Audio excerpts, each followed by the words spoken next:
Assalamualaikum warahmatullahi wabarakatuh. Selamat malam dan salam sejahtera untuk kita semua. Apa kabar sahabat Ngofis Fisika? Assalamualaikum warahmatullahi wabarakatuh. Semoga dalam keadaan baik. Amin ya robbal alamin. Baik, kali ini kita telah memasuki Ngofis episode ketiga dengan mengangkat tema yaitu Be Success with Scholarship. Atau dalam terjemahannya adalah sukses dengan beasiswa. Di sini telah hadir narasumber kita. Dia adalah seorang alumni mahasiswa fisika juga.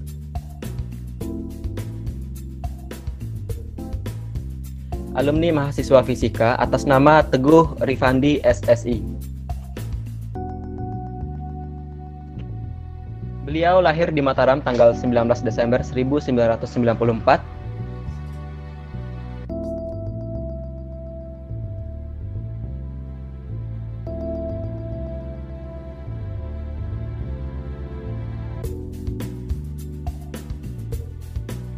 Dan beliau juga merupakan awardee dari Australia Award Scholarship atau yang disingkat dengan AAS.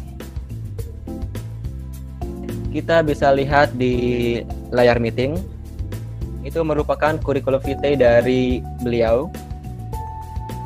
Bisa kita lihat di sana. Oke, untuk riwayat pendidikannya, pada tahun 2001 sampai 2007 merupakan sekolah dasar 41 Mataram. Kemudian pada tahun 2007 sampai 2010 di Sekolah Menengah Pertama 2 Mataram. Kemudian SMA-nya pada tahun 2010 sampai 2013 di SMA 5 Mataram. Kemudian untuk program S1-nya pada tahun 2013 sampai 2017 di program studi fisika Fakultas Matematika dan Ilmu Pengetahuan Alam. Di sana juga tercantum bachelor tesisnya yaitu Mapping of Physical Soil Parameters in Mercury Contaminated Soil at Pelangan Village, Sekotong District. Oke, pada tahun 2019 sampai 2020 beliau melaksanakan kursus bahasa Inggris di Academic Purposes IALF Bali. Dan alhamdulillah pada Juni 2021 diterima di Griffith University pada Master of Environment. Selain itu juga beliau telah mempublikkan artikel dengan judul Designing Tool for Monitoring and Measurement Soil Contamination, Case Study Pelangan Village of Sekotong District pada tahun 2018. Oke, untuk pengalaman organisasinya bisa dilihat di sana. Pada tahun 2015 sampai 2016, beliau merupakan Ketua Umum Himafis. Kemudian pada tahun 2015 sampai 2016 juga, beliau merupakan Council Coordinator of National Students Association of SIX atau lebih dikenal dengan IHAMAFI, wilayah Indonesia bagian timur yaitu Bali dan Nusa Tenggara. Selain itu pada tahun 2016 sampai 2017 juga beliau merupakan Koordinator of Public Relations Division at the Student Council atau yang dikenal dengan DPM. Oke, riwayat beasiswa yang didapat oleh beliau pada tahun 2014 sampai 2017 beliau mendapatkan PPA Scholarship atau yang lebih kita kenal dengan beasiswa PPA. Dan pada tahun 2019 sampai sekarang beliau mendapatkan beasiswa Australia Award Scholarship. Dan untuk pengalaman kerjanya bisa dilihat pada layar. Kemudian computer skill-nya bisa dilihat, ada banyak sekali. Salah satunya adalah C and C++ programming. Baik. Itu merupakan perkenalan singkat dengan narasumber kita pada Ngofis kali ini. Oke, langsung saja kita mulai ke acara intinya. Selamat malam Kak Teguh. Oke, Rupanya baik Kak. oh, Selamat malam Kak. ya malam-malam. Maaf saya kendala nih. Ya Kak, enggak apa-apa. Apa kabar hari ini Kak? Baik. Alhamdulillah. Oke, baik peserta ngopi, tadi kita sedikit telah mengenal tentang narasumber kita. Jadi beliau merupakan awardee dari Australia Award Scholarship pada tahun 2020. Nanti akan berangkat insya Allah pada tahun 2021. Benar Kak?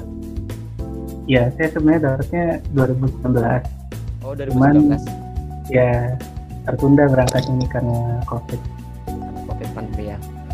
Oke Kak. Sebelum bahas lanjut ke beasiswanya Kak, di sini ada hal menarik yang saya baca di CV Kakak. Di Organizations Experiences. Nah, di sana ada Kakak pernah menjadi Ketua Umum Himafis. Ya, betul. Ya. Boleh diceritain nggak Kak? Gimana sih rasanya jadi Ketua Umum Himafis gitu? Dan apa aja yang didapat setelah menjadi Ketua Umum Himafis? Oke. Kalau ditanya apa yang didapat sih kebanyakan pengalaman sih yang kalau dari segi material yang mungkin ada lah gitu kan, karena kita jadi ketua waktu itu ya benar-benar ingin ini aja mendedikasikan diri lah buat prodi gitu kan, buat himpunan. Jadi mostly yang saya rasa benar-benar perubahannya setelah menjadi ketua itu pengalaman kita untuk memanage sesuatu, nggak cuma manage orang lain tapi juga manage waktu, manage diri kita sendiri, kemudian juga public speakingnya juga mulai terasah di situ. Dimana dulu saya waktu SMP, SMA ya nggak terlalu banyak inilah relasi, tapi begitu kuliah terus ternyata dipercaya sama teman-teman jadi ketua saat itu, ya secara nggak langsung kita jadi ya otomatis aja gitu terpaksa harus bisa public speaking, terpaksa harus berelasi ke teman-teman yang lain. Itu sih yang saya dapat. Terus kalau pengalaman pribadi jadi ketua itu macam-macam sih rasanya, senang juga, terus ada greget-gregetnya juga ada gitu kan. Ya pokoknya pengalaman yang benar-benar bisa dibilang salah satu inilah chapter yang bagus lah dalam hidup untuk banyak diambil pelajarannya jadi ketua. Nggak cuma di Himafis, apapun itu sih buat teman-teman yang lain. Pengalaman organisasi nggak harus jadi ketua, yang penting aktif berperan di situ tuh sangat bermanfaat buat kedepannya. Oke, baik Kak. Jadi di sini saya dapat 3 poin penting dari penjelasan Kakak. Ada relations, public speaking, and time management. Nah, apakah dari ketiga poin ini itu berpengaruh enggak untuk mendapatkan beasiswa gitu Kak secara umum? Ya, sangat ini sih sangat pengaruh menurut saya, terutama yang di manajemen waktu tadi. Nggak cuma waktu doang yang kita harus manage sebagai ketua, tapi juga manage emosi, manage pola pikir, semuanya harus diatur supaya sesuai dengan apa yang kita inginkan, tapi juga memenuhi kemauan banyak orang. Nah, sama juga halnya dalam daftar beasiswa itu kita harus bisa memenuhi maunya si pemberi beasiswa. Nah, jadi kita harus benar-benar bisa mengatur diri kita, perannya seperti apa, kita mau bikin diri kita ini terlihat seperti apa, itu harus tahu kalau mendaftar beasiswa, terutama beasiswa yang ada interviewnya gitu kan. Kemudian yang berperan juga itu kan pengalaman organisasi. CV yang saya kasih itu adalah CV yang sebelumnya saya pakai untuk melamar beasiswa, dan pengalaman organisasi juga dilihat untuk beberapa beasiswa, karena ada beasiswa yang mencari orang-orang dengan skill leadership. Nah, itu sangat membantu di situ ikut organisasi.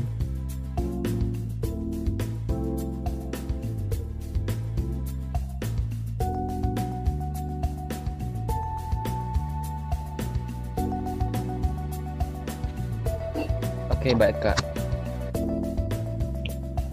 Jadi ketiga hal tadi juga sangat penting ya dalam mendapatkan beasiswa seperti itu. Ya Kak, selanjutnya apakah beasiswa ini penting enggak Kak untuk kita raih gitu?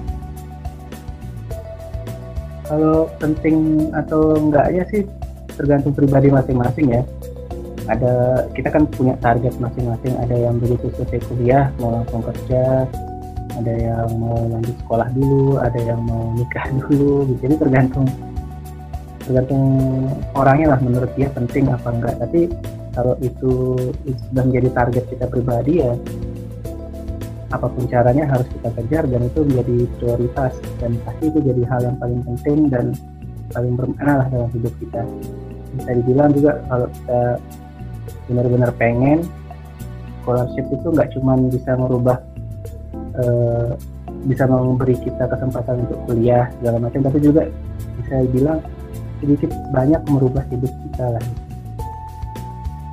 Jadi tergantung orangnya apakah dia mau mengejar scholarship atau enggak, dan itu nggak masalah karena setiap orang kan punya goal masing-masing. Jadi bukan berarti orang yang dapat beasiswa itu lebih baik daripada yang tidak mengejar beasiswa, karena sekali lagi target orang-orang tuh beda-beda. Ya Kak, saya sangat setuju tadi dengan perkataan Kakak, target setiap orang tuh berbeda-beda. Oke. Karena memang kita tidak tahu bagaimana rencana dia ke depannya seperti apa Kak. Oke, sebelum lanjut ke pembahasan utama kita, sebelumnya saya akan kasih tahu terlebih dahulu, mungkin bagi peserta yang baru join atau yang baru mengikuti Ngofis, sedikit pengenalan. Ngofis merupakan ngobrol bareng fisika. Oke, saya relate. Ngofis merupakan ngobrol bareng Himafis, yang dimana di sini kita akan kayak istilahnya ngobrol santai dengan Himafis, membahas tentang sesuatu dengan narasumber seperti itu. Nah, pada saat ini Ngofis telah memasuki episode ketiga dan mengangkat tema Be Success with Scholarship. Oke, mari kita lanjutkan peserta Ngofis. Langsung aja ke pembahasan utama kita ya Kak, tentang beasiswa Australia Award Scholarship. Oke, terima kasih. Ini saya share screen, kelihatan kan ya untuk semua pesertanya? Kelihatan Kak? Kelihatan ya? Ya, kelihatan. Sebelumnya Kak, saya ingin bertanya kepada Kakak, kenapa sih tertuju ke Australia Award Scholarship? Mungkin secara gambaran kasarnya Kak gitu, secara umum lah, kenapa sih milih Australia Award Scholarship? Ya, nanti di perinciannya akan Kakak jelasin di slide yang Kakak buat seperti itu. Iya sih, saya ada tampilin nanti beberapa benefit yang kita bisa dapatkan dari AAS gitu kan ya. Tapi memang semua beasiswa itu sama aja, maksudnya sama-sama tujuannya baik gitu kan. Nggak ada beasiswa yang lebih baik dari beasiswa yang satunya gitu kan, semua sama, tergantung kita aja pilihnya mau yang mana gitu kan. Kenapa saya milih AAS? Sebenarnya di tahun 2019 itu saya lulus 2 beasiswa, AAS sama LPDP.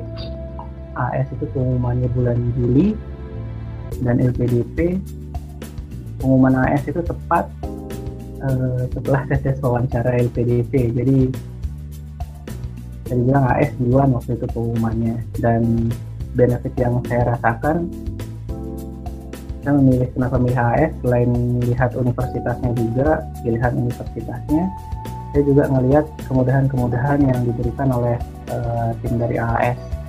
Jadi banyak kemudahan-kemudahannya lah yang tidak ditemukan di beasiswa lain. Apa itu nanti coba kita bahas, ada di slide-nya. Oke, baik Kak. Mungkin langsung bisa dibahas Kak untuk lebih rincinya tentang beasiswa AAS. Oke, jadi terima kasih sebelumnya nih buat teman-teman Himafis yang sudah bisa dibilang mengundang saya lah untuk ikut Ngofis, dan temanya juga Be Success with Scholarship. Dan alumni fisika sebenarnya ada banyak yang dapat beasiswa walaupun dalam negeri. ataupun luar negeri. Cuman alhamdulillah yang dipercaya buat ngasih materi sekarang saya, mungkin selanjutnya bisa kali kita kumpulin gitu ya alumni-alumni lain yang juga punya pengalaman di sini. Mungkin saya ini sekedar sharing aja ya pengalaman saya waktu daftar beasiswa. Tapi sebelumnya ini kan judulnya Be Success with Scholarship. Definisi sukses itu apa sih sebenarnya ya kan? Mohon maaf Kak, Ya, untuk tampilan slide-nya kepotong dia Kak. kepotong ya? Iya. Saya kasih full screen. Kalau gini bisa nggak bagus? Bisa. Berarti nggak usah slideshow ya. Oke. Jadi sukses itu menurut saya itu adalah sesuatu yang kondisi when you earn something that you want. Nah ini saya pakai kata-kata earn, bukan get. Jadi earn sama get itu bedanya. Kalau earn itu kalian ada usaha untuk mencapainya.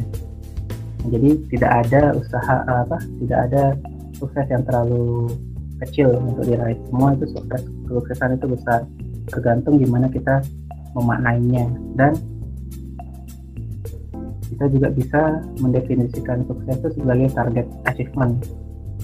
Nah seperti yang saya bilang tadi, tiap orang kan punya target yang berbeda-beda, dan tidak hanya dengan beasiswa luar negeri saja. Bukan berarti orang yang dapat beasiswa lebih baik dari yang tidak dapat, tapi tergantung bagaimana orang tersebut memaknai target yang dia capai. Ada yang targetnya langsung kerja, ada yang targetnya lain-lain.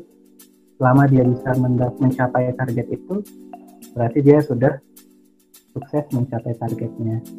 Dan semua orang punya timeline beda-beda, jadi jangan merasa tertinggal ataupun merasa lebih dulu, selangkah lebih maju dari orang lain.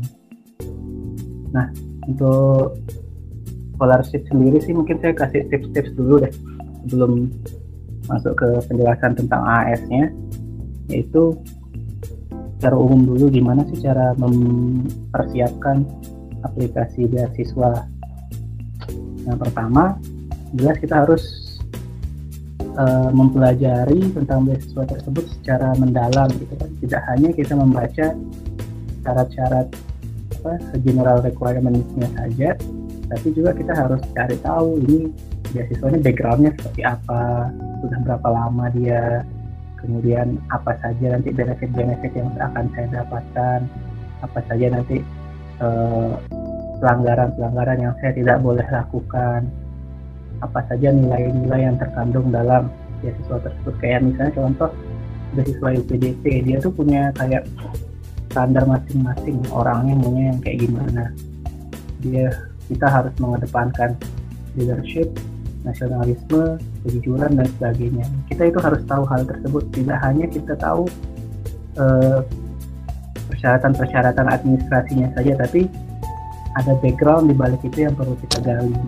Ini kebanyakan kesalahan orang-orang itu tidak mencari hal tersebut, cuma mencari persyaratan umumnya saja, tapi tidak dibaca background beasiswanya itu seperti apa. Nah, kemudian yang kedua, kita harus menjadi orang yang ditargetkan oleh beasiswa tersebut. Seperti contoh tadi yang LPDP gitu kan, dia mencari orang yang punya skill leadership, mencari orang yang nasionalismenya tinggi. Nah, hal tersebutlah yang kita tunjukkan di CV kita. Jadi tidak hanya kita mengandalkan IPK tinggi, kemudian bahasa Inggris bagus, tapi juga ada skill aktif yang bisa kita tampilkan. Ada pengakuan orang bahwa kita sudah melakukan sesuatu yang bermanfaat, dan mereka juga pasti tidak mau sembarangan kan milih orang untuk dapat beasiswa, harus yang sesuai dengan target mereka. Jadi kita harus benar-benar paham apa maunya beasiswa, dan kita menjadi orang yang ditargetkan oleh beasiswa tersebut. Ini tidak hanya berlaku untuk beasiswa kuliah luar negeri saja, ini semua beasiswa standar pasti sama seperti ini. Yang ketiga, kita harus mempersiapkan segala sesuatunya itu, harus benar-benar disiapkan dan tepat waktu. Jangan ditunda-tunda. pengalaman waktu saya daftar beasiswa ke Korea. Waktu itu saya sempat daftar beasiswa Korea juga. Bisa dibilang salah satu faktor kenapa saya tidak lulus itu adalah faktor yang ketiga ini. Saya tidak prepare dan tidak on time, sehingga saya ngerasa persiapan saya segitu-segitu aja. Kemudian saya juga ngirimnya during time, jadi pada saat itu saya tidak berkesempatan lah untuk studi di Korea. Mungkin rezekinya juga di sini gitu. Jadi ini penting sekali, kita harus prepare segala sesuatunya itu dengan tepat waktu. Kita jangan mulai, misal pembukaan beasiswa dari bulan Februari sampai April. Nah, kita baru bulan Maret baru mulai merancang. Kemudian April terakhir tanggal 30 baru daftar. Jangan sampai kayak gitu. Jadi dari Januari atau mungkin dari sebelum-sebelumnya kita sudah prepare, cari unitnya, sudah cari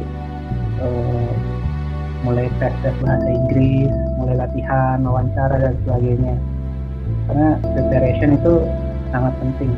Gimana mungkin kita mau pergi berperang tanpa kita ada preparasi yang tanpa amunisi yang lengkap lah gitu. Jadi preparation dan on time itu sangat penting dalam daftar beasiswa. Jangan sampai telat. Yang keempat, ini mungkin sepele ya, cuman tapi penting sih, diberitahu orang tua, minta restu, karena restu orang tua itu bisa dibilang restunya Allah juga. Jadi kalau orang tua kita masih belum memberikan izin, ya usahakan lah untuk dikasih izin, kan? Yakinkan pelan-pelan sampai keluarga juga semua mendukung. Ini mungkin hal sederhana yang tidak ada di guideline beasiswa manapun, tapi menurut saya ini penting. Karena kita nggak mungkin kan dapat sesuatu kalau kita tidak diberikan restu sama orang tua, dan berdoa. Karena kita sudah berusaha, kita sudah pelajari beasiswanya, kita sudah preparasi, sudah on time semuanya. Tapi kalau nggak berdoa, kalau nggak diberikan restu sama yang maha memberi keputusan, maka ya nggak bisa juga kita dapat. Karena keputusannya bukan di tangan kita. Dan yang terakhir itu kita nggak boleh cepat menyerah. Kalau seandainya gagal di satu beasiswa, jangan sampai berhenti setelah itu, nggak daftar beasiswa lagi, berhenti langsung merubah target. Nah, ini penting juga. Pengalaman saya waktu daftar beasiswa, saya ditolak 3 kali.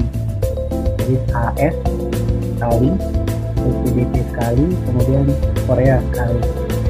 Cuman saya nggak berhenti sampai di situ, dan di sini godaannya sangat berat. Kadang kita udah mau daftar, gagal, kemudian datang opsi-opsi yang lebih mudah. Ayolah ini kamu kuliah dalam negeri aja, ayolah kamu kerjain aja dulu. Godaan itu tetap muncul, cuman yang penting kita jangan nyerah dan terus mengejar target yang kita sudah set dari awal gitu kan. Nah, jadi itu beberapa preparasi yang harus dilakukan sebelum mau daftar beasiswa. Nah, ini adalah beberapa kesalahan orang-orang yang terlalu umum yang sering kita lakukan dalam menyiapkan beasiswa. Yang pertama, kita selalu menunda-nunda, procrastination. Kalau bisa nanti, kenapa sekarang? Ini salah, jangan sampai kayak gini. Kayak saya itu gagal gara-gara menunda-nunda. Kemudian jangan sampai kita misinformasi, tidak membaca persyaratan dan informasi terkait beasiswa secara lengkap. Tadi sudah saya jelaskan sedikit. Nah, ini juga kurang persiapan juga kadang orang-orang yang daftar beasiswa.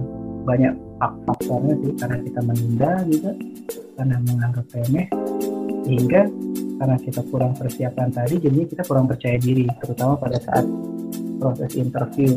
Beberapa beasiswa kan ada interviewnya tuh. Nah, ini harus benar-benar kita persiapkan, harus banyak-banyak latihan, cari teman buat latihan interview, cari orang buat melatih kita, ya sekadar tanya-tanya pertanyaan umum, cari pertanyaannya, kemudian latihan, tanya jawab setiap hari, sehingga kita siap kalau ditanya apa aja. Ini kan saya yakin audiens kita ini nggak cuma malam ini nggak cuma mahasiswa yang sudah semester atas, tapi juga banyak yang angkatan baru ya 2019 2020. Jadi makanya saya kasih list sedikit apa aja sih beasiswa yang bisa kita dapat, yang bisa kita cari. Kalau untuk mahasiswa yang sedang studi sekarang ada beberapa. Pertama bidik misi, PPA, ada Jarum Beasiswa Plus. Ini lumayan bergengsi Jarum Beasiswa Plus ini karena skalanya nasional dan dia juga tahap seleksinya juga lumayan banyak. Saya sempat daftar, cuman karena kurang persiapan dan karena menunda-nunda jadi nggak dapat waktu itu kesalahan. Jangan sampai kalian ulangi lah ya. Ini ada beasiswa BI dari Bank Indonesia, cuman kadang dia prodinya tidak semua prodi bisa daftar, coba dicek lagi lah. Dan banyak beasiswa juga untuk mahasiswa ongoing, bahkan Tokopedia, Bukalapak karena juga punya beasiswa ya kan. Jadi coba aja dicari informasinya. Nah ini yang typo ya, postgraduate harusnya sih.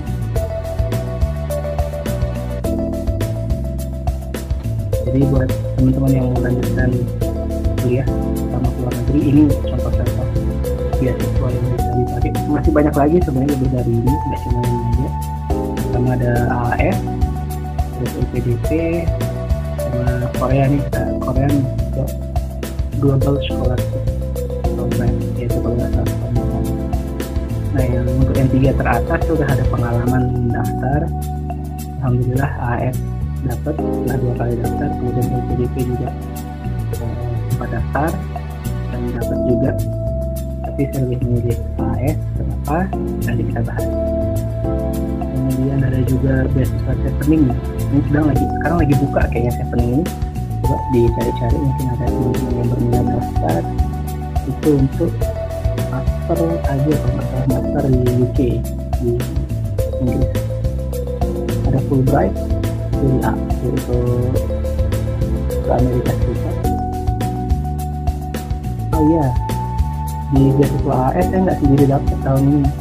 Saya dari kita dapat berdua sama Kak Bakti namanya, angkatan 2012.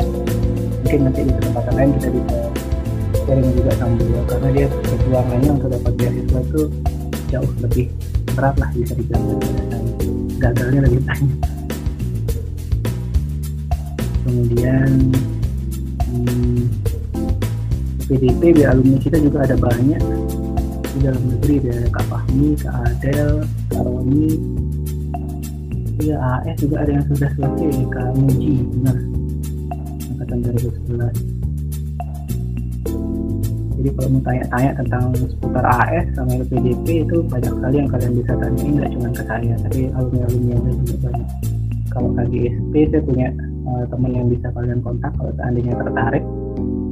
Chevening saat ini mungkin belum ada. Fulbright ada kontaknya 1 orang. Nah ini beasiswa NTB, beasiswa yang dibanggakan oleh Provinsi Nusa Tenggara Barat, ini lumayan bergengsi juga sih beasiswa NTB. Alumni kita juga banyak yang keterima, Kak Caca sama Zahra kan, Kak Caca malah juga harusnya udah selesai sekarang ini. Mungkin bisa lah coba kalian cari kontaknya. Kemudian ada NZAS,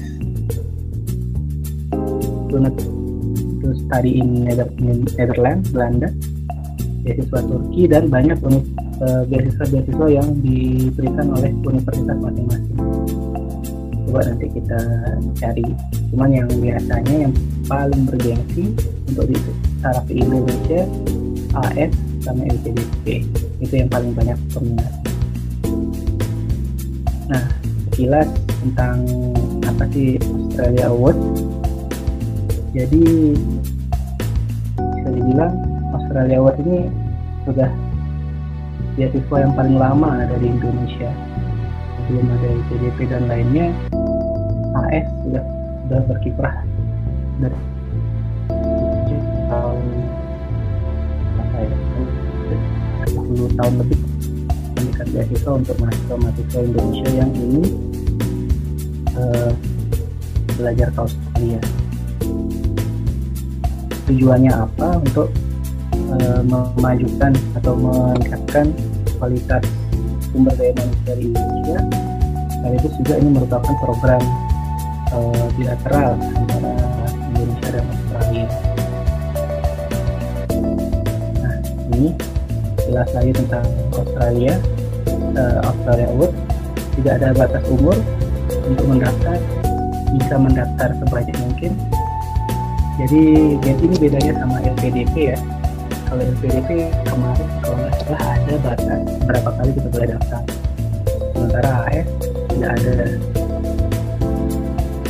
sekali daftar langsung keterima, alhamdulillah. Tapi kalau misalnya ada juga beberapa orang yang berkali-kali daftar baru keterima. Jadi versi ceritanya banyak lah.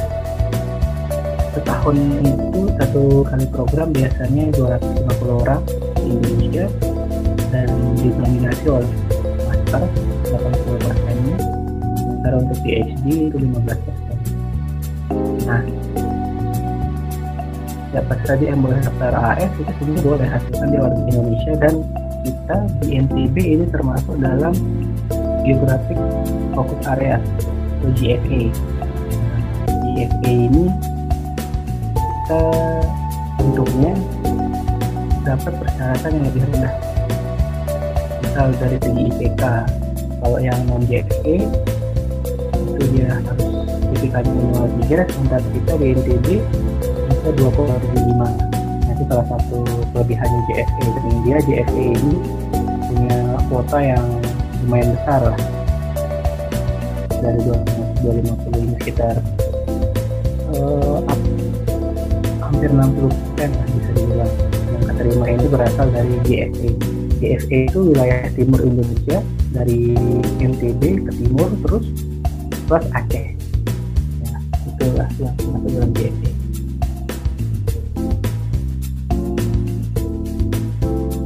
Nah, ini beberapa benefit yang kita bisa dapatkan dari beasiswa Australia Award.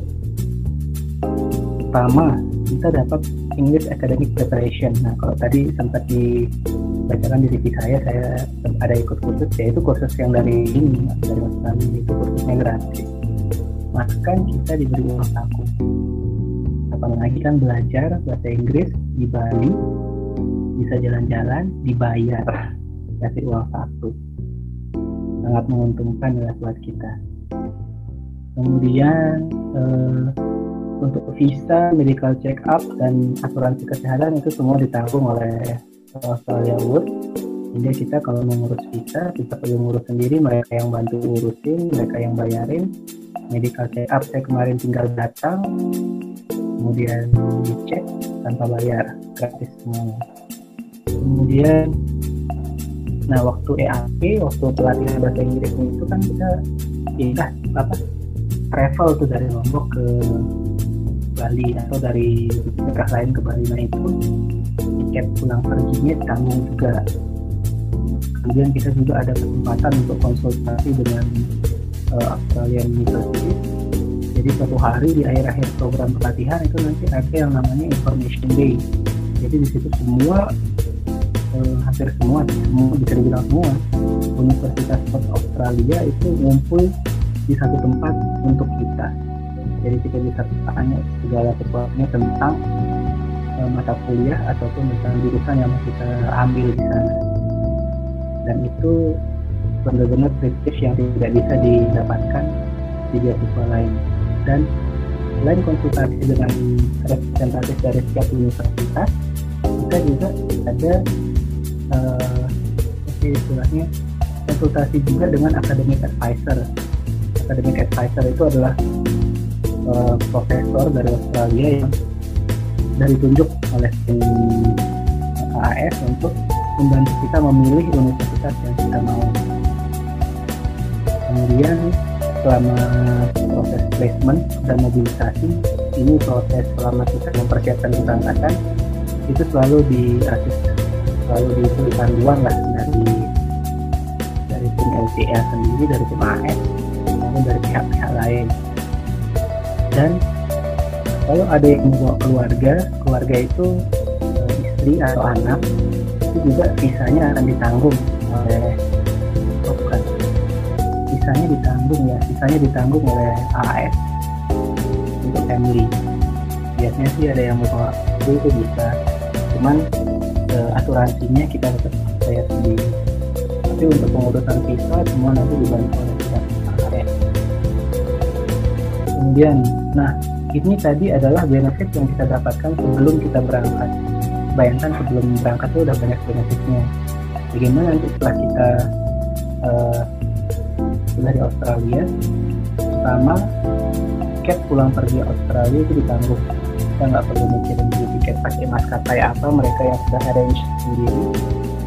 Kemudian nanti begitu nanti di universitas nanti ada namanya Introductory Academic Program, itu kayak sedikit ya, latihan persiapan lagi lah di masing-masing universitas, dan ini hanya tersedia bagi mahasiswa yang mendapatkan AAS. Saya pernah tanya ke teman yang dapat PDP apa mereka ada program IAP nya juga, ternyata tidak ada. Nah, ini adalah salah satu benefit yang hanya dimiliki oleh ya Allah. Kemudian ada yang namanya establishment allowance. Establishment allowance ini uang saku pertama untuk kita beradaptasi dalam kehidupan di sana. Jadi beda lagi uang saku per bulan. Ini adalah uang saku pertama begitu kita sampai. Begitu kita menginjakkan kaki kita di tanah Australia, allowance-nya duitnya langsung ditransfer ke rekening. Ya harus buat rekening dulu sih ya. Kemudian ada juga ini biaya hidup kita semua ditanggung, contribution to living expenses in Australia dari jadi ini modelnya kita diberi uang saku per bulan. Jadi beda lagi tadi sama yang establishment allowance. Establishment allowance itu pertama kita dikasih untuk beradaptasi ya, bisa untuk bayar kosan pertama gitu kan, kemudian beli laptop misal atau ganti HP baru, bisa lah. Yang jelas ini untuk pertama kali kita mendarat. Nah nanti per bulannya itu lain lagi. Kemudian kita juga dapat tutorial assistance. Kalau seandainya ada mata kuliah yang kita tidak paham, kita butuh pelajaran tambahan lah istilahnya, itu bisa diatur oleh AAS. Kita tinggal menghubungi SKO-nya di sana, student contact officer di universitas, untuk memberikan kita tutorial. Nanti mereka yang akan carikan siapa tutornya dan itu dibayarkan. Kita nggak perlu bayar apa-apa. Kemudian kita juga dapat biaya riset, itu riset assistant, maupun apakah kita risetnya itu di Australia atau di Indonesia nanti akan dibiayai. Tentu harus kita buat proposal ya kan. Kemudian selama di universitas juga kita ada asisten juga dari student contact officer, itu untuk mengurusi segala sesuatu kita di sana, nggak cuman dari akademik, tapi segala hal bisa dicurhat-curhatin lah sama asistennya. Kemudian kita juga bisa memiliki relation atau network dengan pemerintah di Australia, dengan industri-industri di sana. Kita bisa istilahnya intern lah di sana, magang. Dan sekarang ada PKL kan di D3. Nah ini kurang lebih seperti itulah. Kapan lagi kan bisa PKL di negara orang. Dan ada terakhir ini adalah Family Reunion Travel Assistance. Jadi kalau untuk yang masa studinya 2 tahun itu nanti kita dikasih kesempatan untuk pulang kampung. Nah, misalnya kalau ada yang rindu keluarga, tapi ini khusus buat yang single. Kalau sudah menikah nggak dapat ya.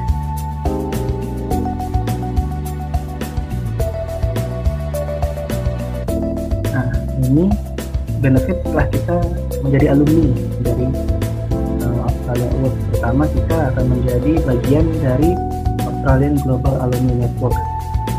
Jadi adalah kumpulan alumni orang-orang yang sudah pernah kuliah di Australia. Nggak cuma AAS sih sebenarnya. Jadi semua mahasiswa yang masuk Indonesia yang pernah belajar di Australia pasti jadi bagian dari Australian Global Alumni Network ini.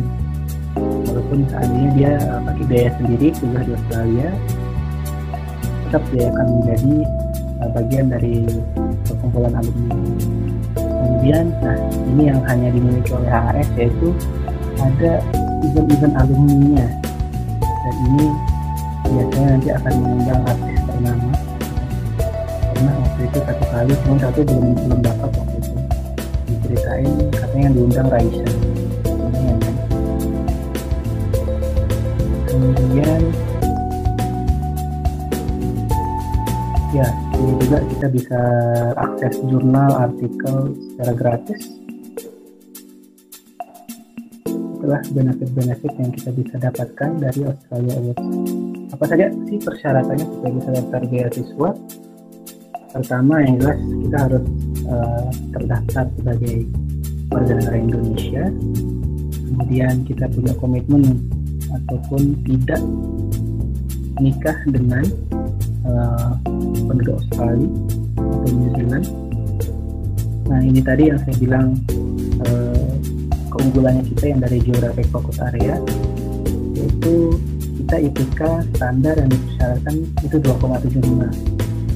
Sedangkan di daerah lain itu bisa sampai 3 kalau nggak salah, 3,9, ya 2,9 kayaknya.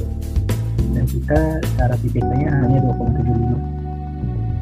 Nah kemudian untuk syarat bahasa Inggrisnya minimal IELTS 5 atau 500 untuk TOEFL. TOEFL-nya ini yang ITP ya, yang bisa kalian coba nanti kalau misalnya cari TOEFL ITP ya itu apa, itu TOEFL yang paper based, bisa tes di Cuba, bisa tes di Malti, saya rumah bahasa. Atau kalau ada yang mau pakai internet based test TOEFL itu minimal syaratnya 38. Nah ini juga syarat syarat bahasa Inggris ini sudah istilahnya dipermudah karena kita termasuk di GSE tadi. Kalau di daerah lain itu IELTS-nya 5,5, TOEFL-nya 500. Untuk NTB dan daerah-daerah GSE lainnya IELTS-nya 5, TOEFL-nya 500. Jadi dari sekarang misalnya disiapin kalau mau daftar. Oh iya, ada kalau tahu kapan sih? Oh nanti ada. Kemudian ini untuk PhD itu 6 syaratnya. PhD minimal 6 di IELTS dan 50 di TOEFL. Ini juga sudah disesuaikan dengan kondisi di GSE. Jadi syaratnya lebih mudah. Nah untuk yang ingin daftar master tentu dia harus punya ijazah S1. Kalau punya daftar doktor atau PhD ya tentu sudah harus master gitu kan. Dan nanti di formulirnya itu ada pertanyaan-pertanyaan yang harus dijawab, atau biasanya saya bilang ini kan jadi esainya AS. Nanti ada beberapa pertanyaan yang harus dijawab. Isinya itu tentang kenapa kalian milih program tersebut, kenapa pilih universitas itu, kemudian nanti setelah belajar itu kalian mau lanjut, apakah dia bisa berkontribusi dengan karir, dan apa yang akan kalian lakukan nanti setelah lulus. Nah, itu biasanya main questionnya di situ. Kemudian bersedia untuk mengikuti EAP. Ya, ini salah satu syarat untuk mau daftar, harus bersedia ikut EAP, nggak boleh nggak EAP. Dokumen-dokumen yang harus di-upload, dokumennya sih menurut saya nggak ada yang terlalu berat untuk dicari gitu, karena kita semua udah punya KTP, pas udah punya, kemudian akta kelahiran, kemudian CV. Nah ini agak penting di CV. Jadi mulai dari sekarang coba dilatih untuk menyusun CV, karena sebisa mungkin buat CV yang benar-benar menunjukkan kalau kita tuh cocok jadi pendaftar beasiswa. Kayak tadi saya bilang di awal, kita harus menjadi orang yang diinginkan oleh beasiswa tersebut. Nah di CV inilah kesempatannya kita menunjukkan untuk diadministrasi.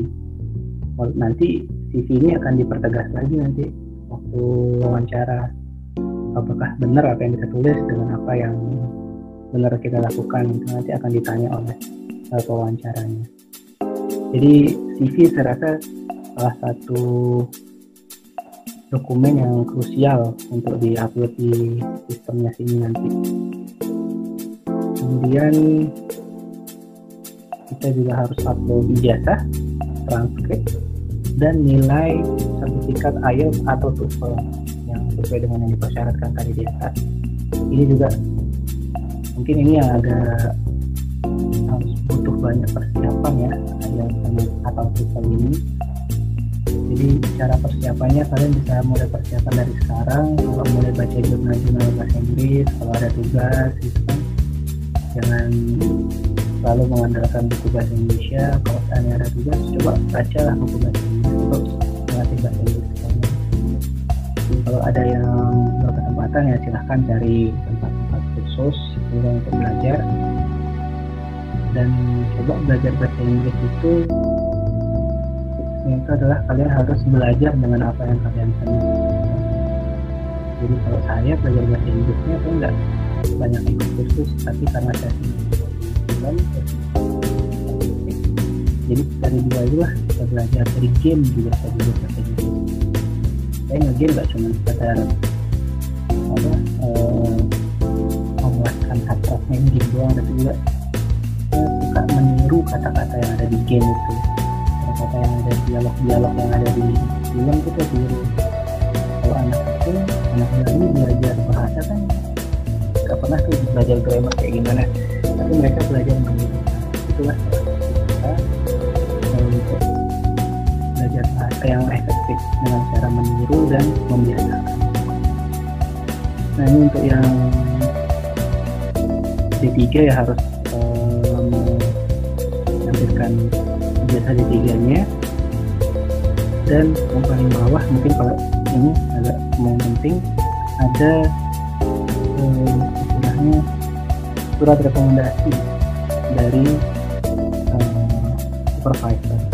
Nah ini kan tapi hanya untuk yang doktor, hanya untuk yang ini mendaftar PhD, tapi tidak untuk kemungkinan juga kalau yang daftar master mau menampilkan rekomendasi itu boleh. Itu mungkin itu nanti akan memperkuat. Nah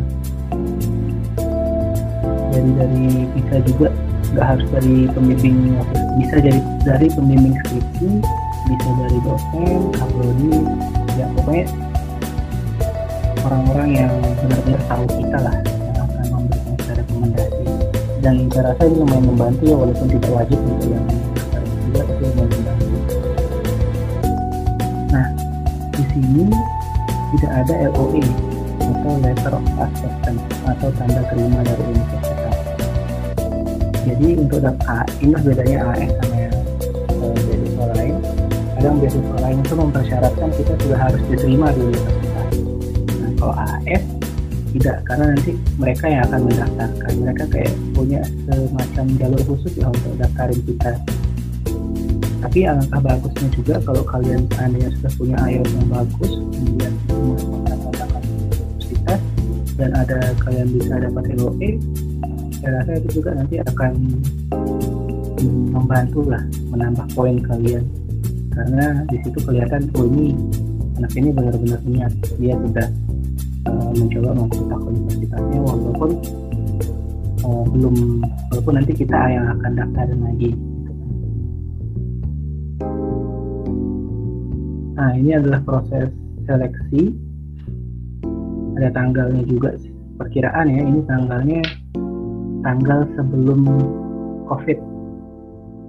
Saya nggak tahu nanti apakah setelah ini akan ada pergeseran di tanggal-tanggal ini, tapi saya coba pantau aja mulai dari sekarang. Jadi untuk pembukaannya, online registration-nya itu buka biasanya bulan Februari sampai April, cukup lama untuk AS. Ini juga bedanya AS sama beasiswa lain. Dia kasih kita waktu pendaftaran yang panjang. Tujuannya apa? Bukan buat kita jadi menunda-nunda, tapi biar kita benar-benar persiapan. Dan daftarnya itu ada 2 website yang bisa kalian tuju. Pertama oasis.bfat.gov.au. Ini adalah online, formnya online, atau panjangnya Oasis ya sebutnya. Kemudian ada websitenya australiaworldsindonesia.org. Biasanya di situ ada additional form yang harus kita isi. Jadi isi formnya itu di 2 website ini. Kemudian proses seleksi administrasi itu biasanya dari Maret sampai Juni, dan nanti biasanya di bulan Juni atau Maret akhir itu nanti akan diumumkan siapa yang lolos seleksi administrasi, atau kita biasanya sebutnya shortlisted. diumumkannya via email, dan di situ nanti akan diberitahu informasi kapan tesnya segala macam. Nah, untuk tesnya sendiri ada dua, yaitu tes IELTS dan interview. Nah, ini dia jadi satu kesatuan. Biasanya dia di minggu yang sama atau di hari yang berdekatan. Biasanya sih tes IELTS-nya itu hari Sabtu, Jumat Sabtu.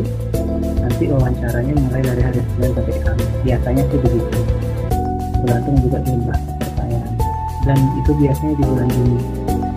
Nah, kenapa kok kita perlu tes IELTS lagi gitu kan? Walaupun seandainya kita daftarnya juga pakai IELTS, tetap harus tes IELTS lagi. Jadi tes IELTS-nya ini nanti untuk menentukan seberapa lama kita ikut pelatihan tadi. Kalau nilai IELTS-nya bagus, maka pelatihannya nggak perlu lama-lama. Penentuannya di situ, dan ini tesnya gratis. Dan kalaupun seandainya kita tidak dapat, artinya setelah kita interview kita juga nggak lolos, nanti sertifikat IELTS-nya bisa kita ambil dan bisa kita pakai untuk daftar lagi tahun depan atau untuk daftar lagi ke beasiswa yang lain. Bisa dibilang kalau kalian sudah sampai tahap ini itu sudah cukup beruntung karena kita bisa dapat tes IELTS gratis. FYI ya, untuk informasi, tes IELTS itu biayanya sekitar 3 juta, 2,9 sekian. Dan kita bisa dapat ini gratis hanya dengan daftar AAS. Itu salah satu kelebihannya lagi ya. Dan beruntungnya kita juga di sini di Mataram kita ada dikasih venue, jadi kita nggak perlu jauh-jauh pergi ke Bali ataupun ke daerah lain karena tesnya nanti dua-duanya di sini. Dan interviewers yang akan menginterview kita itu ada 2 orang, satu dari Indonesia dan satu dari Australia. Dan dua-duanya akademisi, pasti akademisi. Saya dapat waktu itu satunya itu akademisi dari wilayah Singapura, dari Pulau Riau ya benar, dari Indonesia, dia ibu aktor, saya lupa namanya siapa. Dan untuk yang dari Australia dapat profesor dari UC, University of Canberra. Jadi lumayan deg-degan yang interviewnya karena akademisi yang bisa jadi berkaitan bidangnya sama yang kita mau ambil. Nah, itu tantangannya. Nanti hasilnya akan diumumkan sekitar bulan Juli. Nah, setelah kita mendapatkan pengumuman, maka kita akan melakukan yang namanya pre-debater training, atau tadi saya sebut juga EAP, English for Academic Purposes. Nah, ini diadakan di IRF Bali. Durasinya bisa bervariasi dari 5 minggu, 9 minggu, 4 bulan, dan ada yang kita dapat beberapa Januari. Untuk yang awal-awal, untuk yang 5 minggu sampai 9 minggu itu mulainya September, 4,5 dan 6 mulainya Oktober. Dan yang mulai Januari itu Januari tahun berikutnya. Berarti kalau kalian daftar 2019 dan dapat kelas 9 bulan, maka mulai pelatihannya itu Januari tahun berikutnya. Kemudian ada proses mobilization. Nah, ini termasuk di dalamnya itu ada pendaftaran ke universitas, visa, medical check up, sama tiket sama tiket. Nah, ini semua diatur sama tim yang namanya tim LTA. LTA itu long term awards team. Jadi kita tinggal menerima email dari mereka, tanda tangan, kirim file, mereka yang ngurus. Untuk info lebih lanjut ini bisa dicek di websitenya AS. Itu ada tertera Australia Awards Indonesia.org. Kalau ada yang mau lihat lebih lanjut bisa lihat di website. Nah, sekarang apa yang kita bisa lakukan sekarang? Kita udah tahu tadi syaratnya apa. Mungkin juga teman-teman ini ada yang semester awal mau ngapain gitu kan. Apa yang kita bisa lakukan sekarang untuk mempersiapkan kalau seandainya mendaftar beasiswa? Ya cuma beasiswa AS saja, tapi beasiswa yang lain, baik untuk yang mahasiswa yang ongoing ataupun yang mau mencoba daftar master. Pertama yang jelas seperti yang saya bilang tadi di awal, kita harus riset tentang scholarship itu, cari tahu secara menyeluruh tentang semuanya, harus tahu berapa uang yang dikasih, bisa harus tahu juga berapa apa saja kriterianya, kalian harus benar-benar tahu dan nggak hanya mencari tahu persyaratan administrasinya, tapi juga mencari tahu background dari scholarship tersebut, apa yang mereka mau, kita harus cari tahu dan menjadi orang yang mereka cari. Tetap kemudian selanjutnya tetap belajar. Kita tahu beberapa beasiswa mempersyaratkan IPK yang tinggi, jadi ya seharusnya tetap belajar lah, karena mungkin walaupun IPK juga hanya angka gitu, kita belajar juga nggak cari IPK tapi dengan ilmu gitu, tergantung kalian orientasinya. Tapi cara administrasi angka IPK itu penting juga untuk lakukan beasiswa, jadi perbaikilah kalau seandainya masih kurang, dan kalau ada yang boleh bagus dipertahankan. Nah ini dia nih yang ketiga, kalian harus aktif di organisasi apa aja. Di sini ada Himasis, ada BEM, DPM untuk entitas fakultas, kalian banyak juga organisasi di luar yang bisa kalian ikuti. Ini sangat bermanfaat. Seperti yang tadi saya bilang, kalau ada beasiswa yang mencari orang yang punya skill leadership, skill nasionalisme, public speaking, segala macam, organisasi itu sangat membantu. Jadi jangan pikir ikut organisasi cuma habis-habisin waktu dan menghambat segalanya, tidak. Tapi organisasi itu jadi yang akan membantu kita mendongkrak kita jadi kayak punya nilai lebih dibandingkan orang lain dengan mengikut organisasi. Kemudian belajar nulis dalam bahasa Indonesia maupun bahasa Inggris. Sering sekali kita kalau suka nulis itu suka kepanjangan, suka tidak concise gitu bahasanya, tidak istilahnya concise itu ya, kurang pas lah gitu bahasanya. Kita sering kayak gitu, dan ini juga nggak hanya berlaku untuk daftar beasiswa, tapi juga berlaku untuk nulis skripsi, nulis laporan, semuanya. Dan kita belajar nulis itu paling dasar itu belajar nulis laporan pada saat praktikum. Mungkin sini yang hadir ini ada asisten praktikum sama praktikannya juga ada. Jadi nulis praktikum itu, nulis laporan itu nggak cuma sekedar kewajiban kalian, tapi juga itu bisa membantu kalian untuk paham tentang bagaimana cara menulis yang benar. Jadilah mulailah coba belajar nulis gitu, karena nanti di beasiswa kalian harus nulis esai. Tidak hanya beasiswa yang untuk luar negeri, contohnya beasiswa Jarum, itu kalian harus buat esai. PDP juga dalam negeri harus buat esai, semua buat esai. Jadi belajar tulis dari sekarang. Ini selanjutnya yang pentingnya ini improve your English skills. Mulai dari sekarang cobalah baca buku bahasa Inggris, mulai referensi dari jurnal-jurnal berbahasa Inggris, jangan hanya baca bacaan yang bahasa Indonesia. Terus coba mulai berbicara dalam bahasa Inggris ya, sama teman-teman, dan jangan dibilang sombong itu orang yang ngomong bahasa Inggris, karena siapa tahu mereka sedang belajar gitu. Jadi ini sangat krusial bahasa Inggris untuk terutama ya luar negeri. Bahkan di dalam negeri pun kadang dia mempersyaratkan bahasa Inggris. Jadi sekarang udah nggak ada alasan kita nggak mau belajar bahasa Inggris, karena pasti dibutuhkan. Bahkan saat bekerja itu ada beberapa pekerjaan yang membutuhkan penggunaan bahasa Inggris yang bagus.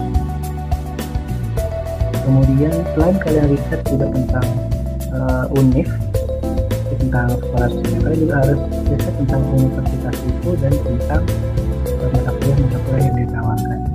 Kesalahan orang kebanyakan cari universitas atau cari program yang universitas yang top, yang nomor 1, padahal tidak menjamin universitas. Kalian harus mencari jurusan yang benar-benar sesuai dengan yang kalian mau, bukan berdasarkan dia universitasnya tinggi. Jadi nanti rankingnya tinggi, Jadi kalau ditanya nanti sama interviewer kenapa kamu milih universitas ini, kalau seandainya kita langsung jawab, oh karena universitas A adalah universitas yang paling bagus di Australia, kita langsung nggak dapat itu, karena kita hanya melihat berdasarkan ranking.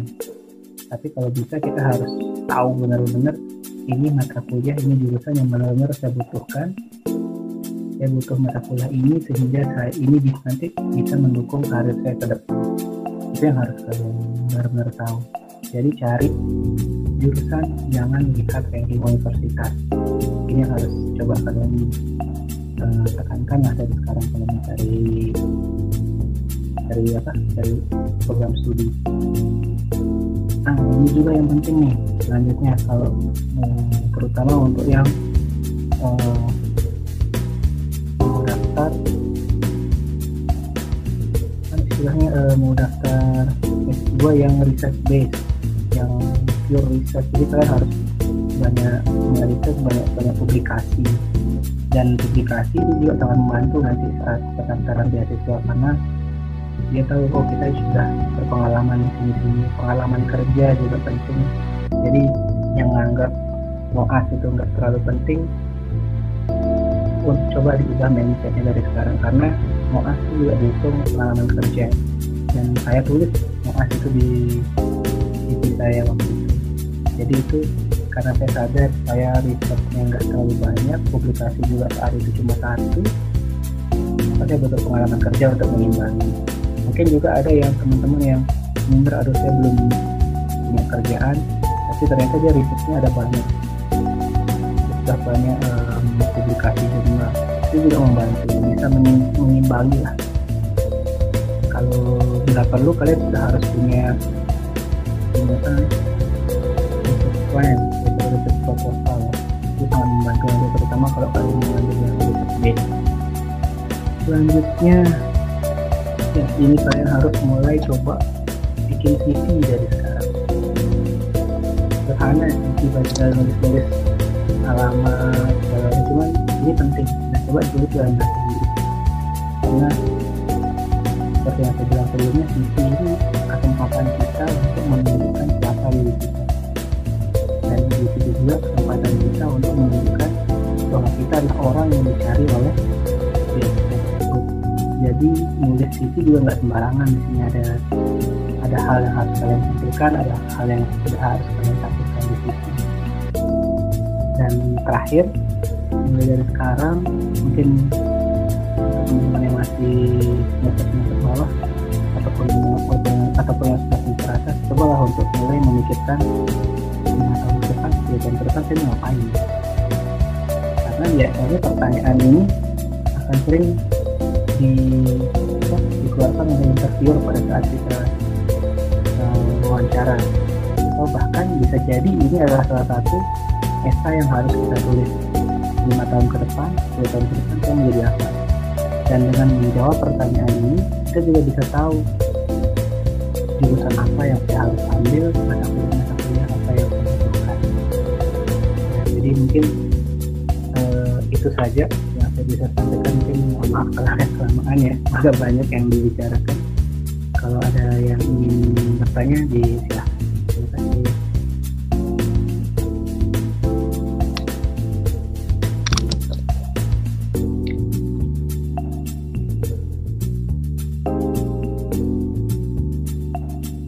Oke, apakah sudah selesai, Kak?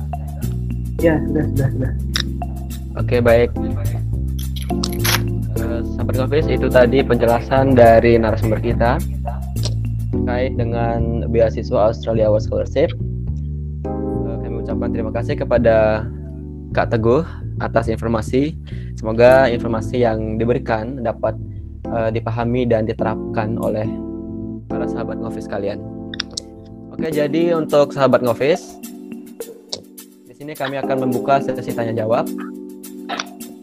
Bagi sahabat Ngofis yang ingin bertanya, bisa ditulis pertanyaannya di kolom komentar ataupun nanti bisa open audio.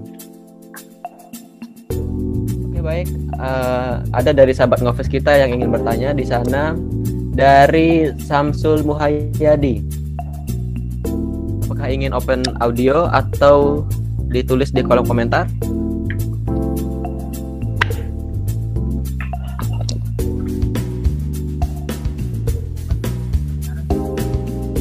Halo, Saudara Samsul Muhayyadi.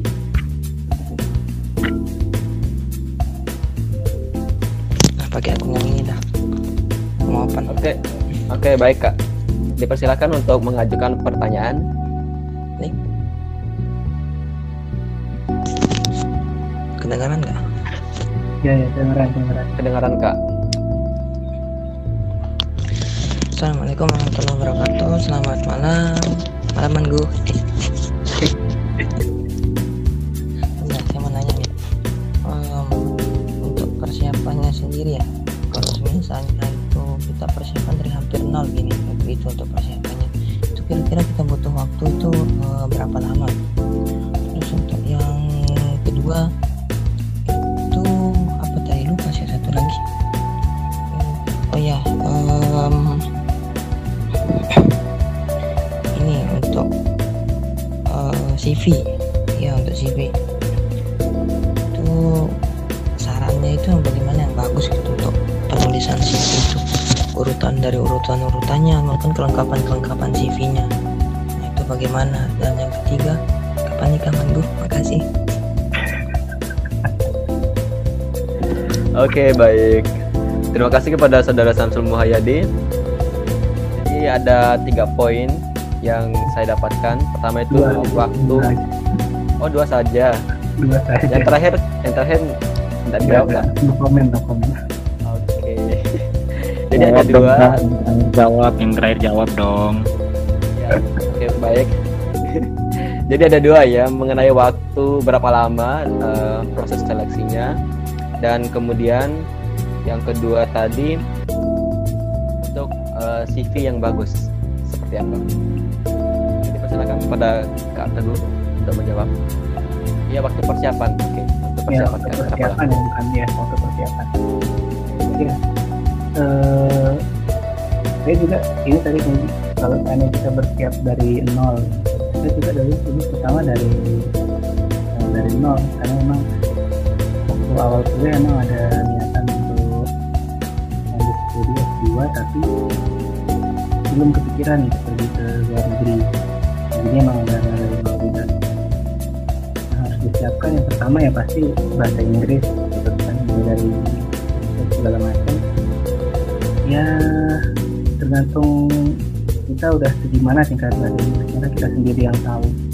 Kalau ada yang sudah advance, sudah cepat gitu kan, dan bisa cepat nangkep, mungkin belajar bahasa Inggris 3-4 bulan udah bisa bagus gitu, sudah bisa memenuhi syarat. Cuman kalau seandainya butuh waktu yang lebih lama, berarti ya harus berusaha lebih keras lagi supaya waktunya nggak terlalu lama gitu kan.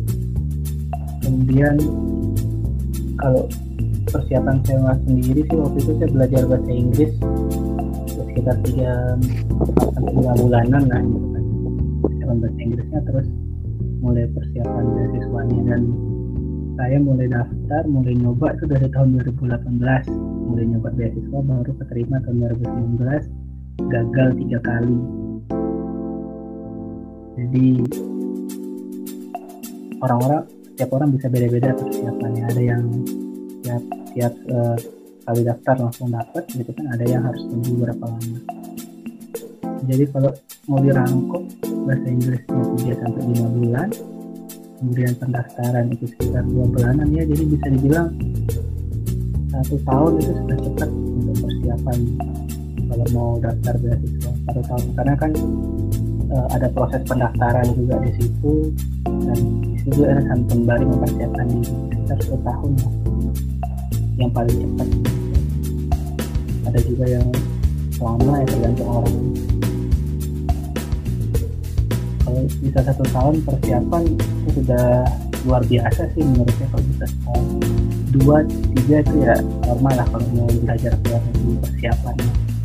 Dan mumpung banyak juga nih adik-adik yang masih semester bawah, jadi coba aja mulai dari sekarang gitu kan, bahasa Inggris, belajar bahasa Inggrisnya, kemudian coba cari-cari beasiswanya, cari jurusannya, terus tanya ke diri sendiri mau jadi apa.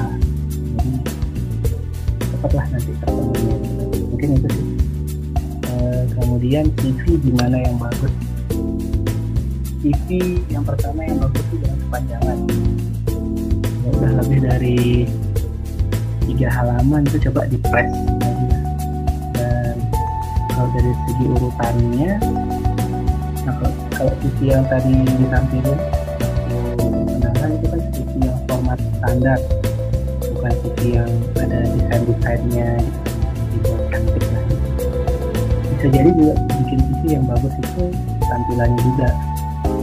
Cuman kalau bikin CV yang standar yang tadi aja dikasih warna sedikit lah dan menarik, kemudian urut-urutannya kasih data diri, kemudian buat pendidikan, kemudian yang penting itu kalau beasiswa organisasi atau publikasi, organisasi sama pekerjaan. Bisa pekerjaan dulu atau organisasi dulu, tergantung mana yang lebih enak ditampil. Mungkin pekerjaan setelah itu baru organisasi, baru nanti skill-skill yang kita punya, apakah itu bahasa Inggrisnya, kemudian di program komputer ataupun di laboratorium. Mungkin itu sih urutannya: data diri, pendidikan, publikasi, terus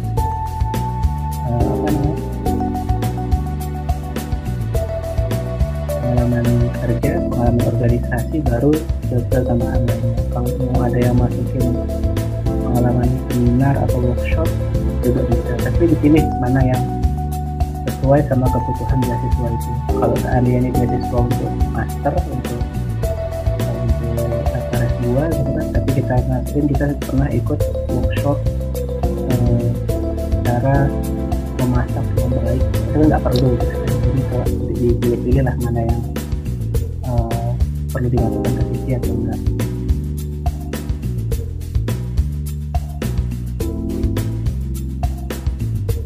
Cukup Kak? Udah itu aja? Oke, baik. Ada lagi pertanyaan dari Kak. Bentar, Lik. Yang ketiga itu di komentar, Lik. Baik, ada pertanyaan dari saudara Samsul Muhayyadi, dan ini cukup relate dengan beberapa pertanyaan yang telah disurvei oleh panitia sebelumnya.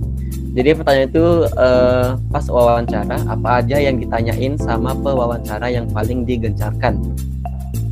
Dan pertanyaan yang berantai lah bahasanya seperti itu. Dan ada dan relate juga, bagaimana sih cara meningkatkan kepercayaan diri pada saat interview berlangsung seperti itu, Kak? Oke. Jadi untuk yang waktu wawancara, apa aja pertanyaan yang ditanyain, pasti tentang akademik, itu pasti ditanyain. Dan kalau untuk AAS, yang paling ditekankan yaitu kesiapan kita secara akademik itu seperti apa saja yang sudah kita lakukan untuk mempersiapkan diri, kemudian alasan-alasan kenapa kita memilih jurusan itu, kenapa universitas itu, terus sudah sesiap apakah kita, dan dia kan bisa menilai sendiri tuh. Selain itu juga kadang ada pertanyaan yang tentang culture shock. Jadi kan pasti budaya kita sama budaya di luar negeri itu jauh berbeda, dan gimana kita bisa menyikapinya. Biasanya itu jadi pertanyaan yang cukup banyaklah ditanyakan oleh interviewer.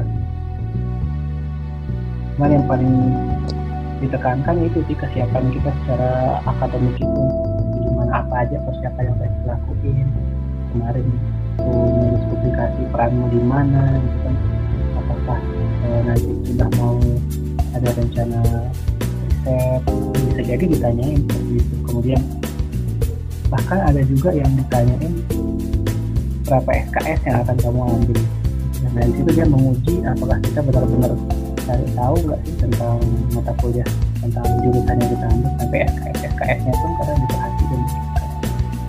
Jadi coba itulah kalian cari-cari informasi itu, gali dalam-dalamnya supaya kita terlihat siap untuk menjalani kehidupan akademik di sana. Tidak cuma dari segi kesiapan dari mental kita, pola pikir kita, dan juga fisik juga bisa lah membantu dijawab. Terus apa tadi? Itu Kak, cara untuk meningkatkan kepercayaan diri pada saat Kepercayaan diri. interview. Ya, Kalau kita udah persiapan dengan maksimal, pasti kita percaya diri. Itu sih pertama. Persiapan maksimal, kemudian relax, belum praktikum, praktikum sebelum interview gitu ya. Sebelum interview coba relax, jangan tegang, coba berpikir yang positif, gitu kan. Itu salah satu cara saya kemarin. Terus minta restu orang tua juga sebelum masuk, itu bisa menambahkan kepercayaan diri juga. Jangan lupa berdoa. Tapi yang paling penting itu sih menurut saya persiapan. Kalau kita benar-benar udah siap, pasti kita percaya diri. Contoh kalau misalnya kalian tulis esai, ya kan? Suruh tulis esai. Kalian menulis esainya sehari, sebut semalam. Kalian cuma sekadar tulis, sekadar kompas, gitu kan? Jadi esai yang kalian tulis nggak ada masuknya gitu ke dalam pikiran kita, nggak meresap lah ke dalam jiwa gitu kan. Jadi begitu kita ditanya, ya kita cuma sekedar ngapal, dan mereka bisa ngelihat apakah kita itu benar-benar menyatakan apa yang kita tulis itu benar-benar dari hati yang paling dalam, atau cuma sekedar memenuhi kewajiban. Tuh mereka bisa tahu pada saat itu. Jadi kalau kita emang benar-benar esai, semua persiapan kita lakukan dengan maksimal, kita resapi apa yang kita tulis, nggak cuma sekedar dihafal, pasti kita bakal jadi jelas.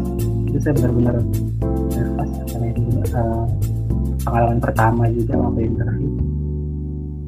Jadi sampai kelihatan, dan memang persiapannya juga kurang, latihannya kurang, kemudian esainya juga rupanya kurang terresapi gitu kan. Jadi begitu saya ditanya, saya bisa jawab tapi tidak meyakinkan gitu kan. Beda kan kalau seandainya kamu ditanya kemudian kita sekadar jawab tapi nggak ada rasanya gitu yang kita jelaskan. Mungkin kalau seandainya kita persiapan dengan maksimal dan kita resapi apa yang kita tulis, apapun yang ditanyain kita pasti bisa jawab dengan percaya diri. oke baik Kak. Jadi poin penting di sini untuk meningkatkan kepercayaan diri pada saat interview berlangsung itu persiapan yang maksimal gitu ya Kak. Ya, persiapan Ini yang bisa mengalir ya. Oke, selanjutnya ada pertanyaan dari saudara Gilang Wanul. Oke, pertanyaan pertama udah dijawab tadi ya.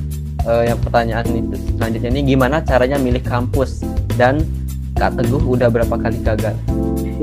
gagal dalam apa? Oke, mungkin saudara Gilang Wanul bisa diperjelas gagal dalam apa? Udah jelas dan bercandanya. Udah jelas, oke. Silakan dijawab Kak. Cara milih kampus ya. Jadi memilih kampus pun ada cara yang sendiri, ada tips-tips tersendiri. Pertama, balik dulu ke diri kita. Pertanyaan yang tadi terakhir itu, kita 5 tahun ke depan ini mau jadi apa? Harus tahu dulu itu baru bisa milih. Misal kalian bisa fix 5 tahun ke depan saya lihat diri saya ini jadi dosen misalnya ya, yang contohnya jadi dosen atau jadi peneliti gitu kan. Berarti peneliti di bidang apa? Misal kalau yang mau di bidang geofisika, mungkin atau di bidang material ataupun genetis, ya harus dimantapin dari sekarang niatnya itu kan 5 tahun ke depan saya mau jadi fisikawan medis di sini. Nah dari situ kan kalian tahu tuh apa yang harus kalian siapkan. Nah cara memilih universitasnya, pertama juga kalian harus cari gitu kan. Kalian udah tahu nih kalian mau ngambil jurusan apa, udah tahu milih apa 5 tahun ke depan gitu kan. Carilah, mulai cari universitas. Misal kayak saya kemarin, saya mulai tertarik di lingkungan itu setelah skripsi. Jadi saya nggak ngambil fisika nih waktu sebagai pengambilnya lingkungan. Nah waktu daftar ya saya cari universitas di Australia yang menawarkan menawarkan program studi untuk S2 lingkungan. nyarinya bisa nyari di sini, di komentar ada namanya course. Coba search di Google, nanti itu ada website-nya. Nah, jadi tinggal kalian cari tuh nanti di hot course itu bisa dicari misalnya environmental science, universitas mana aja yang menawarkan environmental science. Nah, setelah kalian lihat list universitasnya, kalian buka satu-satu. Website di universitas luar negeri itu lengkap sampai tetek bengeknya itu ada di websitenya. Nggak cuma informasi nama mata kuliah, tapi juga sampai ada berapa tugas yang akan kalian dapat di setiap mata kuliahnya. Itu ada dan bisa dicari, ya kan? Jadi di hot course itu kalian udah dapat unitnya yang menyediakan. Kalian buka website universitas masing-masing, kemudian lihat mata kuliahnya. Apakah kalian butuh nggak mata kuliah yang ini untuk menunjang karir yang kalian siapkan tadi di awal? Butuh atau enggak? Kayak contoh ini, environmental science di University of Queensland, di Melbourne, di Griffith, itu judulnya sama tapi isinya beda-beda. Di Queensland nggak cocok sama saya karena dia lebih condong ke marine sama forestry.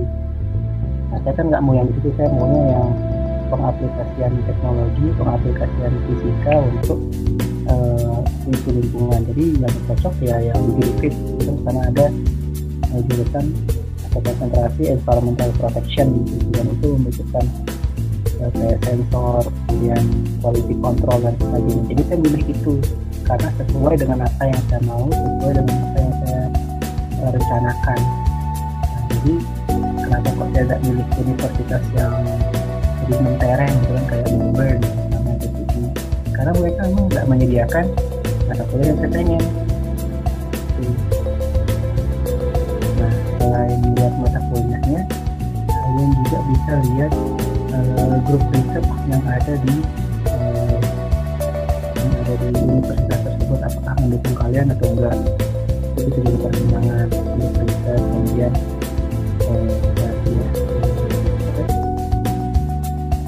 ada enggak profesor atau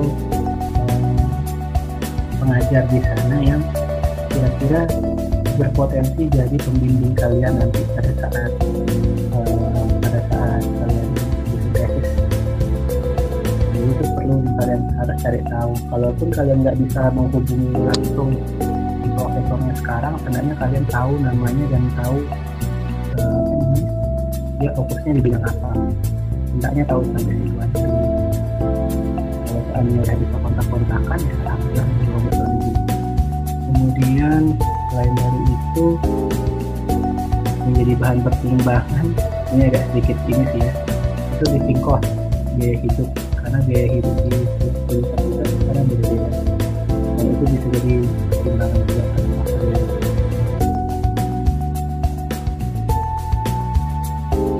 Oke, baik Kak.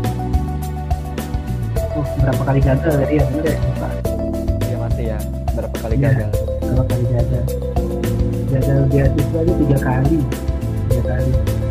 Jadi tahun 2018 kan saya lulus 2017 tuh, belajar bahasa Inggris, alhamdulillah tidak ada kendala dalam belajar, lulus semua.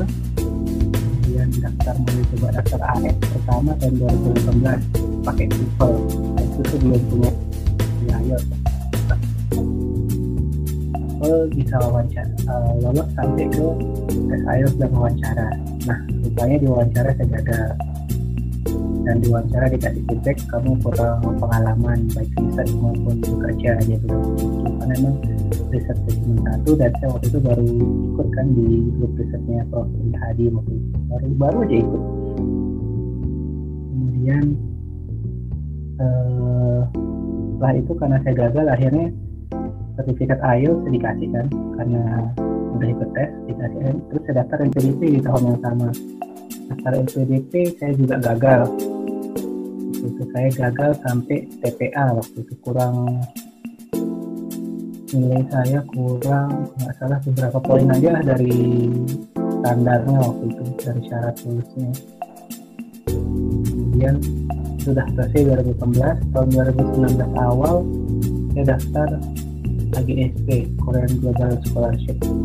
Itu saya juga gagal juga waktu itu. Kalau ini saya rasa gagalnya karena memang persiapannya nggak matang, karena waktu itu ada sama hal lain, jadi ya persiapannya kurang matang lah bisa dibilang.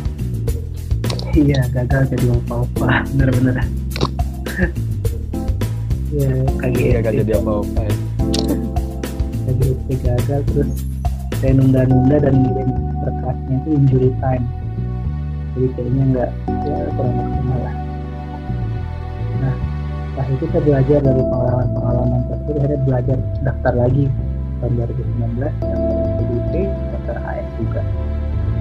Alhamdulillah dua-duanya lulus kok akhirnya waktu itu. Saya milih AS.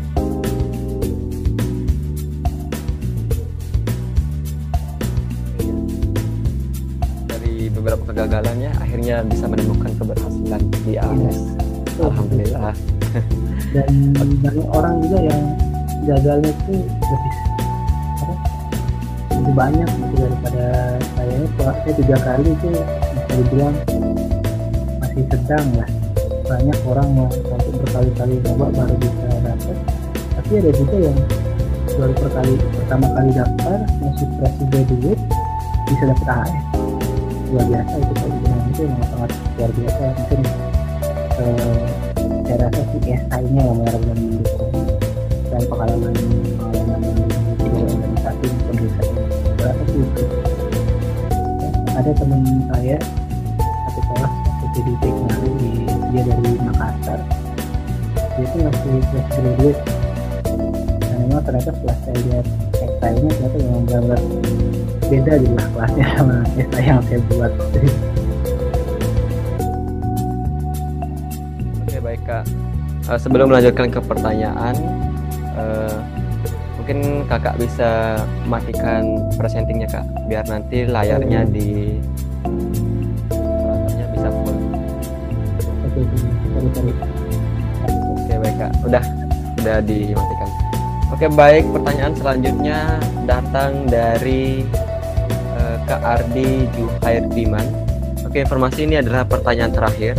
Dan untuk pertanyaan dari saudari Emma Maulida mungkin bisa di browsing yang dikirimin sama kategori itu karena lengkap terkait dengan beasiswa dan masa pendaftaran ataupun tentang kampusnya.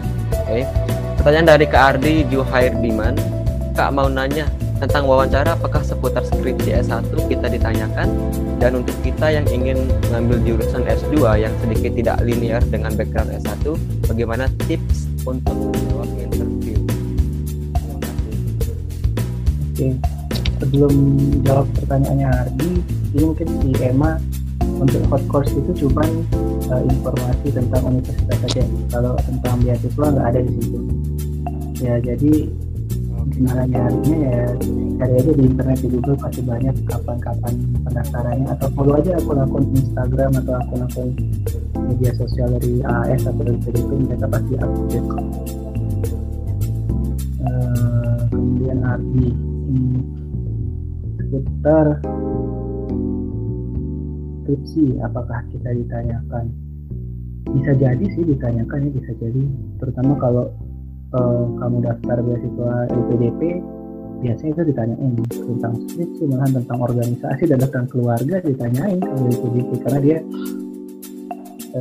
agak lebih dalam dan kesana kemari. Nah, kalau LPDP kalau AS ya pure tentang akademik, dan bisa jadi juga di AS ditanyain tentang kita nggak cuma skripsi tapi juga apa aja kontribusi yang pernah kita lakukan gitu. Bisa jadi skripsi, bisa pengertian tentang kalau kalian tulis pengalaman kerja misalnya ngajar atau ngoas, mungkin kalian juga bakal ditanyain sih. Sebenarnya apapun yang kalian tulis, informasi yang didapatkan oleh di interview pasti akan ditanyain. Cuman waktu itu saya nggak ditanyain sih, cuman pasti bakal ditanyain. Mungkin nggak menarik kali skripsi saya. Kemudian untuk kita yang di jurusan sedikit tidak linear dengan background S1, saya juga bisa dibilang sedikit tidak linear sih, karena saya fisika, konsentrasi instrumen dapatnya di environment. bahkan kagak kok bisa gitu kan. Ya lumayan tidak linear ya Kak. Ya lumayan tidak ada Ya. agak polinom lah mungkin ya. Dan sekarang di MIPA udah ada ilmu lingkungan Kak. Iya. Mudah-mudahan Alhamdulillah. jadi bertanya. Jadi pertanyaan saya waktu PDP, jadi saya pernah ditanya waktu PDP, ini kan kamu jurusannya fisika, tapi kok kamu ngambilnya lingkungan, kan agak bikin nyambung tuh. Ya saya jawabnya gini waktu itu, fisika itu dasarnya, saya di fisika saya belajar tentang sensor, saya belajar tentang sifat-sifat fisik yang ada di semua benda yang ada, sifat fisik lah, sifat fisik yang ada di lingkungan juga, dengan termasuk apakah ada itu, kemudian ada ini kan bisa udara, kelembaban udara, kualitas, itu kan semua butuh analisis fisik, dan fisika itu jadi salah satu ilmu dasar untuk studi lingkungan, karena studi lingkungan itu kan agak sedikit kompleks, nggak hanya butuh biologi dan kimia, tapi juga fisika, bahkan sosial juga termasuk. Salah satu aspek dari studi lingkungan itu ada banyak. Dan saya bilang juga ke influencer waktu itu, masyarakat NTB ini kalau saya ajak ngomong tentang fisika, pasti mereka menganggapnya sudah pasti sulit lah. Tapi kalau saya ngajak ngomong tentang sampah, saya ngajak ngomong tentang kualitas udara, kebersihan itu pasti bisa lebih mudah. Dan saya ingin mencoba masuk di situ, mengaplikasikan apa yang saya sudah dapat selama saya belajar di fisika, bisa temukan teknologi yang bisa digunakan oleh masyarakat untuk memperbaiki kualitas hidup. Jadi secara tidak langsung kita yang belajar fisika itu punya dasar, sebelum kita punya dasar yang kuat untuk pertama ya. Sebelum punya dasar sekali Kak. Punya dasar yang kuat untuk mempelajari dan mengaplikasikan ilmu kita ke bidang-bidang lain. Jadi contohnya saya ke lingkungan. Baik Kak.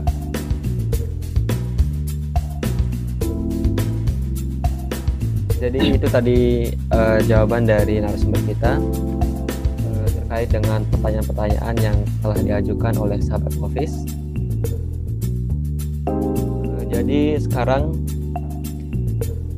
sebelum kita mengakhiri Mofis kita pada malam hari ini, apakah dari sendiri punya tips jitu ndak untuk lolos beasiswa Kak? Tips jitu untuk lolos beasiswa ya? Ya. Mungkin ini udah sering saya ulang-ulang dari tadi sih. Pertama, niat harus kuat, jangan sampai goyah gitu.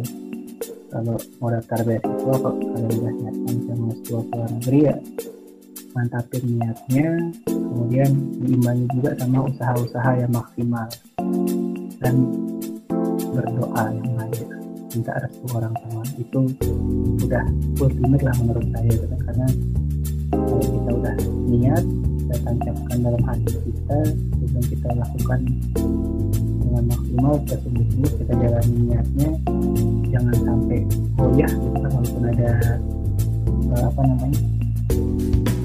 tawaran-tawaran mungkin yang terlihat lebih mudah, karena daftar beasiswa itu dibilang mudah salah, dibilang sulit ya dia sulit gitu kan, butuh perjuangan, nggak bisa, it's not one overnight success, it's something that you build from zero to nggak bisa tiba-tiba dapat, harus ada perjuangan. Jadi kalau saya niat, mantapkan niat, jangan sampai goyah, kemudian persiapan usaha maksimal dari semuanya, dari segi nyari beasiswa, persiapan esai, persiapan wawancara, semua harus maksimal, jangan menunda-nunda, itu jangan ditunda-tunda. Persiapan yang besok aja lah, saya besok cara jangan. Kemudian terbuka sama orang tua, minta restu sama orang tua kalau mendaftar beasiswa, karena orang tua itu empuh gitu. Dan terakhir berdoa, karena keputusan walaupun kita udah usaha semaksimal mungkin, keputusan itu bukan di tangan kita. Jadi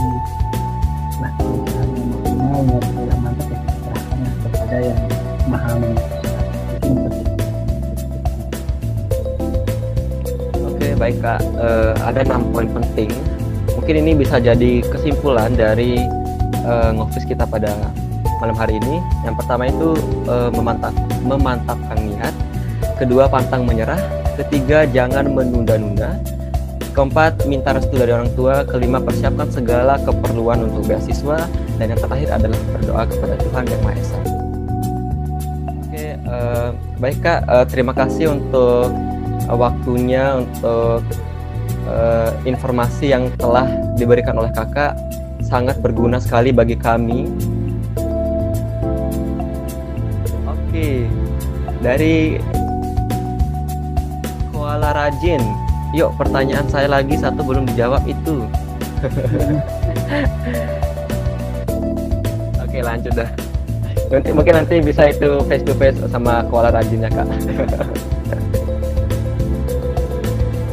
Oke, sekali lagi kami mengucapkan terima kasih kepada Kak Teguh yang telah memberikan informasi, yang telah menyampaikan ilmunya yang sangat berguna sekali untuk kami untuk melanjutkan kuliah kami mendapatkan dengan beasiswa seperti itu Kak. Terima kasih kepada Kak Teguh. Ya. Baik, sebelum mengakhiri, saya akan memberikan informasi kepada sahabat ngofis bahwa selain pada malam ini, sahabat ngofis juga bisa menonton podcast dari Ngofis episode 3 ini di YouTube dan Spotify Himafis, yaitu Himafis Unram. Oke, kemudian selanjutnya Ngofis juga akan mengadakan episode 4 ya, Ngofis episode 4. Jadi buat sahabat Ngofis yang masih kepo terkait dengan Ngofis, jadi untuk Ngofis episode 4 kita mengangkat tema yaitu Nature with Physics. Oke, atau istilahnya adalah hubungan fisika dengan alam, seperti itu.